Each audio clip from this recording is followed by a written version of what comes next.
Hey guys, Victoria here, and welcome to the Geeky Sandbox.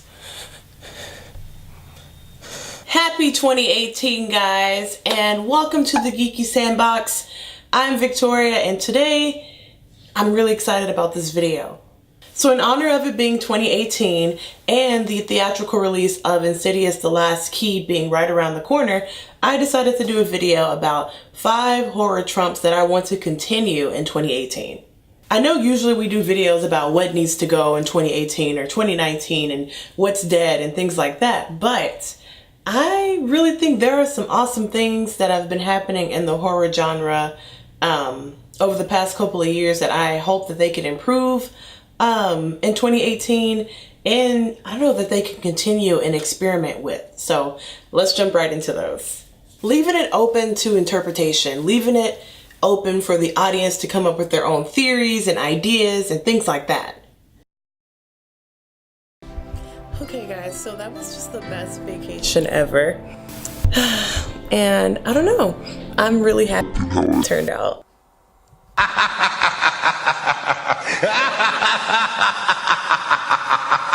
For those of you who know me, I love a good session of theory building with friends.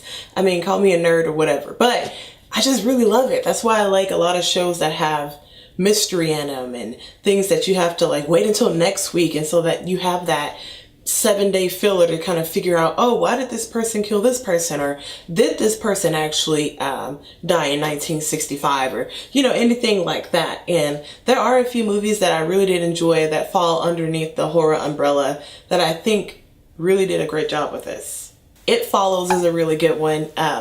It's one of those movies where you know something is haunting these kids and putting them under a great deal of stress, but we never get to see it. And even at the end, it's kind of left open to, is this thing following them, or was it ever really there, or did they beat whatever it is? And so it just kind of leaves you to kind of, like I said, talk with friends. They Look Like People is another really good example.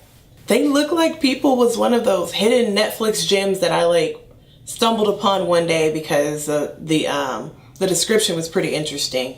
It kind of has a similar feel to It Follows in the sense that you're not sure if this guy is imagining what's happening, like maybe he's dealing with some sort of mental illness, or if whatever he's afraid of is actually coming and, you know, they decided not to come, you know what I mean? And in regard to mental illness and They Look Like People, I might save that for the end of the video for something else I want to talk about in horror.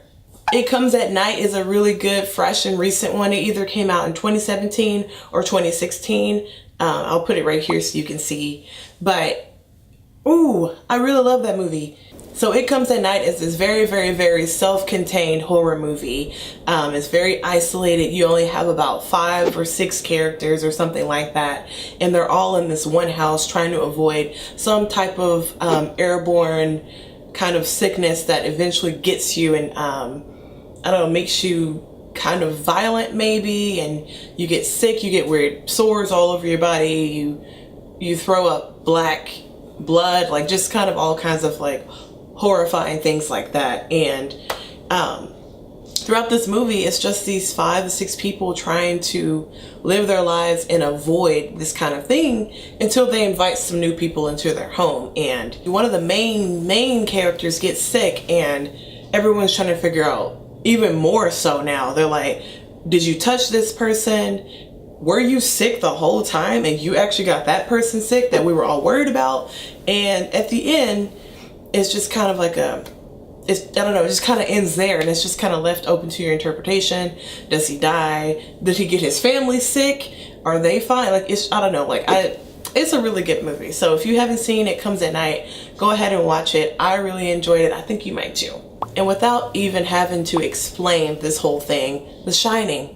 Everyone knows that The Shining has one of the biggest open-ended kind of scenes in horror history. And I don't know, and it's one of those that you can definitely be okay with. Jack's portrait on the wall, and you're kind of left to come up with your own ideas about whether he was a caretaker or whether he was alive at all, or whether this is all in his head, or whether he that portrait is some kind of symbol that he's left in some kind of purgatory, you know? But before I go on and on and on, let's get to number 2. Final girls. Let him show up. I'll be waiting for him. Final girls is definitely something I want to see more of in 2018. Like, I know we did have some movies over the past couple of years that kind of nailed the whole final girl thing. So the concept of being a final girl has definitely changed over the years. In the 70s and 80s, in order to be a final girl, you had to be very shy and innocent and things like that. And then whenever you were pushed to a limit, then you became like this badass person that against all odds was able to defeat whatever slasher it was. And by the way, yeah, most final girls are found in slasher movies. But these days, final girls, I don't know, they're kind of an unassuming badass. Like, you know, you don't know a person until you talk to them, and then you find out how awesome they are. That's kind of how the final girls are in the 21st century. And some of my favorite examples of final girls, Scream, you have Sydney Prescott, you have Gail Weathers, Erin Harrison in You're Next, and I thought it was a good movie at the time. It was kind of a mix of The Purge and Strangers, if that makes any sense. In The Descent, you have Sarah Carter. And of course you have Alien with Ripley. And speaking of Alien, it kind of brings me to another thing I would kind of hope to see in 2018.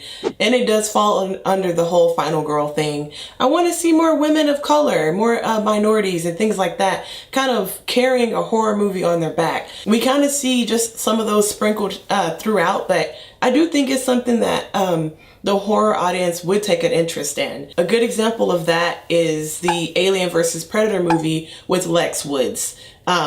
Alien vs. Predator was not the best movie out there, but it was the first of its kind. And I think Lex Woods was a really good character to see. You know what I mean? See someone different kind of being put in a different situation, or a situation that you probably wouldn't expect them to be in.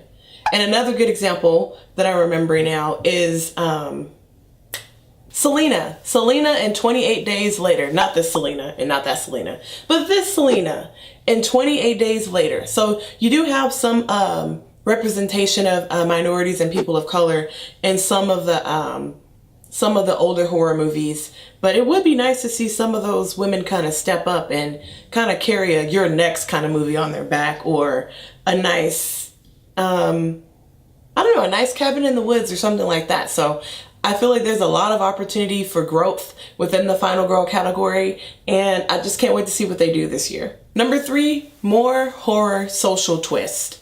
One of the things that I read that Jordan Peele said was, horror doesn't always have to be disgusting.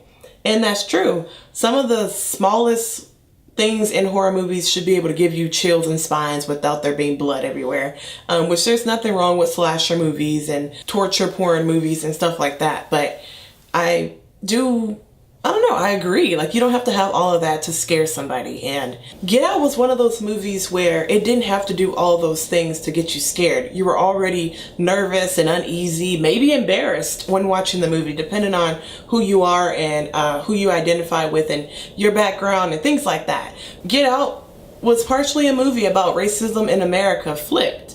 And if you've dealt with racism, if you've dealt with homophobia, if you've dealt with transphobia, if you've dealt with sexism, anything like that, then you know those things, dealing with those things in your day-to-day life, or the things that you've dealt with in the past, they're very scary moments. They're very scary because you may not know the outcome. And I feel like that Jordan Peele did a great job being able to flip that into a movie where not only people of color can enjoy it, but non-people of color can enjoy it as well. You know what I mean? I feel like it was very creepy, you know what I mean? And I would like to see more kind of social horror movies coming out in the next couple of years, and definitely in 2018. I know Jordan Peele is supposed to be doing something else. I know Issa Rae from Insecure, she's supposed to be doing something else too, so I'm really excited to see how they kind of take that genre and make it bigger these days. Hide or fight.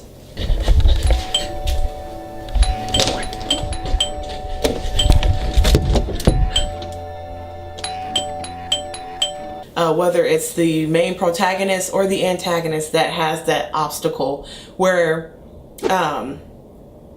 it kind of puts one character or another in a place where they have to hide or decide to fight or be quiet, you know what I mean? Not use any sound. Specifically in the movie Hush, our protagonist is deaf, so she can't hear creaky floorboards and a door opening or someone just right behind her. She has to use her other senses, which includes, you know, her sight and her smell and her sense of touch and just things like that. And they did put her in a place where it was really hard for her to get out of the house, so the number one thing she had to do was hide and then decide to fight. It made for a really great movie because they didn't have a lot of the overused tropes in this movie because they couldn't use them.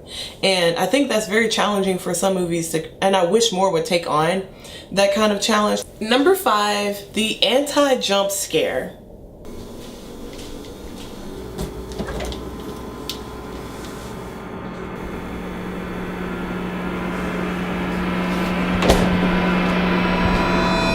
Everyone has a weird relationship with jump scares in general when it comes to scary movies. Either you hate them or you love them. The anti-jump scare or the fake out jump scare is one of those things that I want to see more of. One good one that I can think of is just kind of the end of the Annabelle films. Whenever they show the doll and they just kind of zoom in very close to where you're like this close to their face. Or to the doll's face, and the doll doesn't do anything, and you're just kind of like, because I don't know, there's something about zooming in really close on someone's face in general that kind of makes you uneasy, and it's that sense of not having any personal space, especially when it's something like a demonic doll that you're afraid is going to jump out at you. I really feel like they use the fake out anti-jump scare very well in that movie at the end. And another good example, you've probably seen it in several different movies. Whenever someone knows that an intruder is in their house or some weird presence is in their house or some monster, whatever, and they open the refrigerator and the only thing you can see, the refrigerator or the medicine cabinet in the restroom. That's a really good one too. And whenever they close the refrigerator, you think you're going to see something or someone behind the refrigerator, or they close the mirror and you think you're going to see something creepy behind them, but nothing happens. And then they kind of save it for later and then they get you. That's when they get you. But like, I feel not doing it in those moments actually, I don't know, creeps me out a little bit more personally because I know something's coming, so I'm anticipating it. And there's nothing like anticipation during a horror movie. That's something you just really want your audience to have. So I'm hoping they get more onto the anti-jump scare scene in 2018. This isn't a thing that I want to continue, but something that I want the horror genre to kind of improve on is the portrayal of mental illnesses in movies. One thing that's been done in the past, and some of the even greatest movies that we like and love, is the portrayal of certain characters who have mental illnesses. Sometimes they come across as damaging and things like that, and so I definitely feel like that's something we can improve on, something that we can work harder at to, I don't know, make something better, because I feel like there's a lot of potential in that area in general to explore mental illnesses within the horror genre. I just hope in this year, I was going to say next year, I don't know why. Am I still in 2017? No. I just hope that this year, as writers and creators and what have you, that we're able to find, I don't know, the best and most efficient way to portray these sort of characters. Well guys, that's all I have for this video. I want to thank you so much for watching, and thank you so much for an awesome 2017. I feel like, I don't know, we did some great work together here at the Geeky Sandbox. You guys giving me your comments and feedback and just kind of watching my videos. I really didn't expect anyone to watch any of them, so I don't know, I'm really excited and I'm touched, and I really appreciate each and every one of you, and I hope that we can have a good 2018 together. And I'm thinking about trying some new videos on the channel. They're still going to be entertainment related, so it'll be about movies and TV shows, and I don't know, maybe some theory-based videos. I just definitely have to get on top of reviewing some of my favorite TV shows, so we'll see how that goes. If you like this video, go ahead and give me a like rating down below, and if you're new to my channel, go ahead and hit that subscribe button so you can get more videos like this one. Thank you guys so much for watching, and I'll see you in the next video. Bye.